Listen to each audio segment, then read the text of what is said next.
Oke, akhirnya kita berjumpa lagi dalam pembelajaran kita tentang kecerdasan buatan.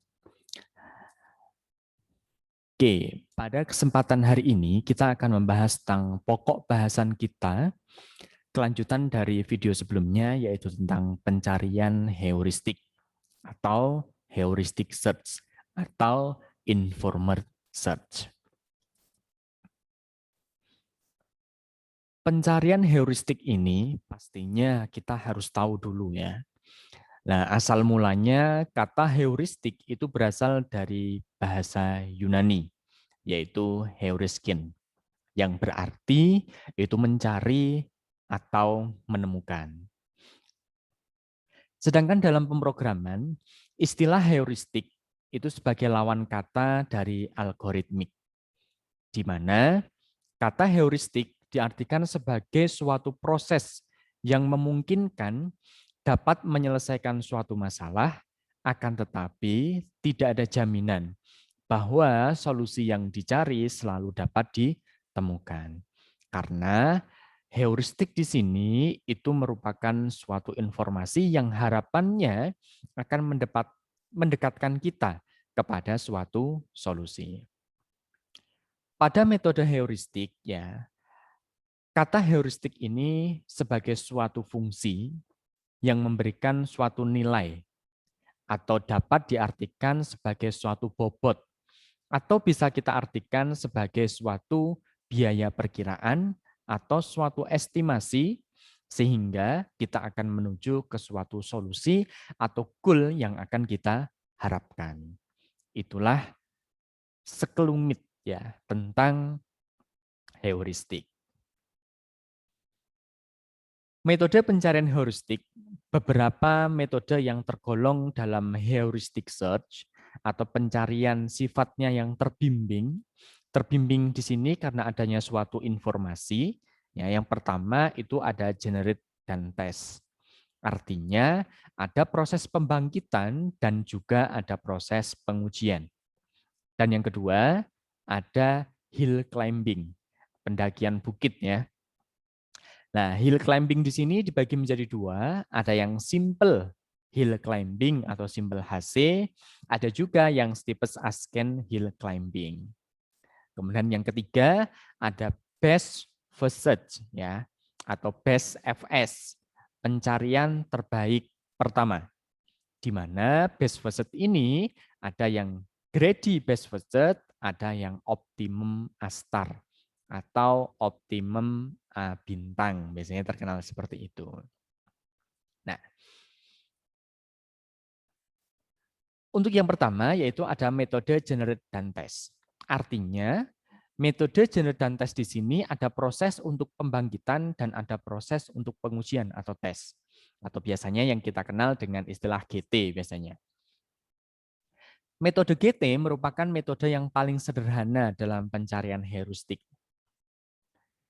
Jika pembangkitan sebuah solusi yang mungkin atau a possible solution dikerjakan secara sistematis, maka prosedur ini menjamin akan menemukan suatu solusi.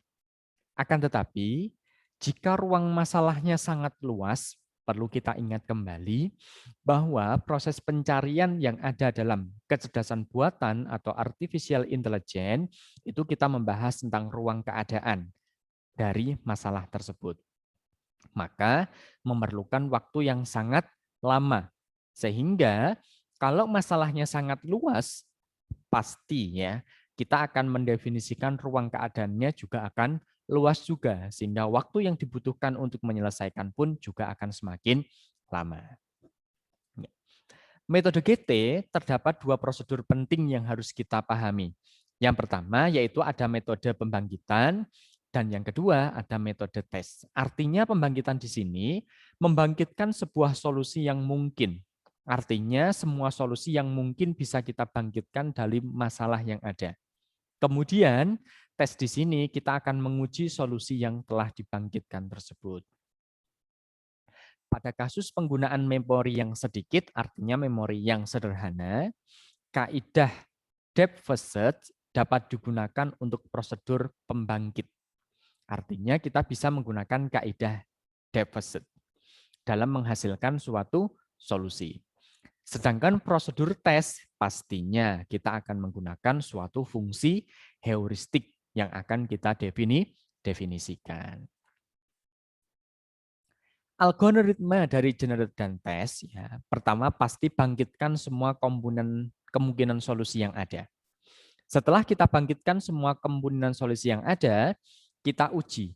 Proses pengujian dilakukan untuk melihat apakah node-node yang dibangkitkan benar-benar merupakan solusi dengan teknik membandingkan node tersebut dari suatu lintasan yang dipilih dengan kumpulan tujuan yang diharapkan. Jika solusi ditemukan, maka berhenti atau keluar. Akan tetapi, jika tidak ditemukan, maka solusi akan diulangi. Ya, untuk mendapatkan solusi itu perlu diulangi dari langkah pertama. Artinya apa? Ya dibangkitkan, kemudian kita uji. Contoh dalam generate dan tes. Yang paling terkenal itu adalah kasus TSP, Traveling Salesman Problem. Merupakan seorang salesman yang ingin mengunjungi N kota, artinya N titik dengan rute terpendek. Pastinya ya, seorang sales itu akan mengharapkan bisa mengunjungi suatu titik-titik kota yang akan dituju dengan rute terpendek. Karena apa? Dengan rute terpendek maka akan cepat sampai di sana. Misalnya, ada 4 kota dengan jarak antara tiap-tiap kota seperti pada graf keadaan berikut. Seperti kita ketahui, dalam proses membangun suatu ruang keadaan, itu bisa kita buat dengan graf keadaan, dan yang kedua dengan pohon pelacakan. Di sini sudah ada 4 node yang ada, yaitu A, B, C, dan D, dengan jarak sebagai berikut. Artinya setiap node tadi, setiap titik tersebut memiliki jarak tertentu. Solusinya bagaimana kalau kita menggunakan kaidah TSP kan gitu ya. Maka kita asumsikan ya bahwa suatu titik yang kosong atau node kosong ini merupakan sales tadi, seorang salesman tadi itu. Nah, seorang salesman ini harapannya akan menuju ke satu titik tempat. Dari satu titik tempat tersebut akan menuju ke tempat yang lain, tapi dengan jarak atau rute yang terpendek. Di sini kita tahu ya bahwa seorang salesman ini akan mungkin menuju ke A dulu, atau bahkan menuju ke B dulu, atau bahkan ke C dulu, atau bahkan ke D dulu. Terserah dari salesman yang akan melakukan proses perjalanan. Tapi kalau seorang salesman ini paham teknik generate dan tes, ya harapannya dia akan menghitung dahulu sehingga akan didapatkan rute yang paling pendek atau rute terdekat. Kalau misalkan seorang salesman ini menuju ke rute A, maka dari A akan menuju ke B, dan B akan menuju ke C, dan C akan menuju ke D.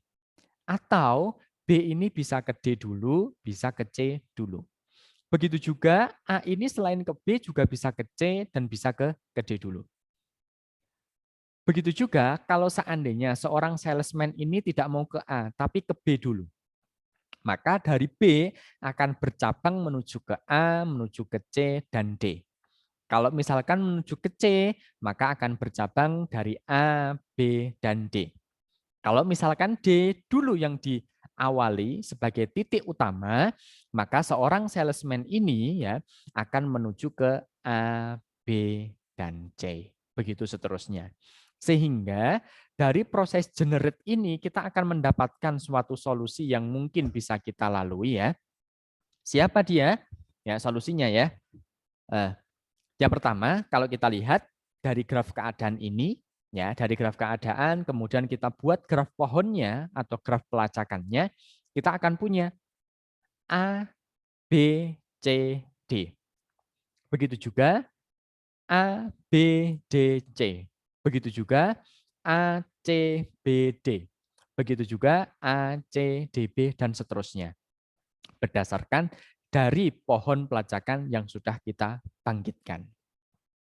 Dengan demikian, ya, setelah kita membangkitkan semua solusi yang ada, pastinya kita akan melakukan proses yang namanya proses tes atau pengujian. Bagaimana proses pengujiannya? Kita lihat. Misalkan pada pencarian pertama ya, itu ada lintasan yang pertama. Lintasannya apa? A, B, C, D. Panjang lintasan ABCD berapa? 19. Pastinya kita akan memilih lintasan tersebut. Karena apa? Kita taunya baru ABCD saja. Maka lintasan terpilih ABCD, panjang lintasan yang terpilih adalah 19. Kemudian kita akan nguji, bagaimana kalau lintasannya kita ganti menjadi ABDC. Ternyata ketika ABDC, ya ABDC panjang lintasannya adalah 18. Otomatis kita bandingkan dong. Karena apa? Lintasan yang terpendek kita pilih. Jadi 19 sama 18 kita pilih yang lintasan ABDC. Sehingga panjang lintasan yang terpilih adalah 18. Dari proses pembangkitan ketiga yaitu ada ACBD. Panjang lintasannya 12. Maka kita bandingkan antara 18 dengan 12, pastinya rute terpendeknya adalah 12. Maka kita pilih yang ACBD. Maka panjang lintasan terpilih ACBD. Kita uji lagi ACDB. ACDB 13. 13 kita bandingkan dengan ACBD, ternyata ACBD itu 12. Maka pastinya kita pilih yang masih ACBD karena kita pilih rute yang terpendek. 12. Begitu seterusnya kita akan melakukan pengujian. Hingga akhirnya ya kita akan melakukan pengujian semua dari proses generate yang ada ya. Kemungkinannya yang telah dibangkitkan itu ada sekitar 24 ya, lintasan yang bisa dilalui. Ternyata ketika proses pada lintasan pencarian ke 22 yaitu DBCA itu panjang lintasannya adalah 12. Maka akan kita bandingkan antara ACBD dengan DBCA sama-sama 12.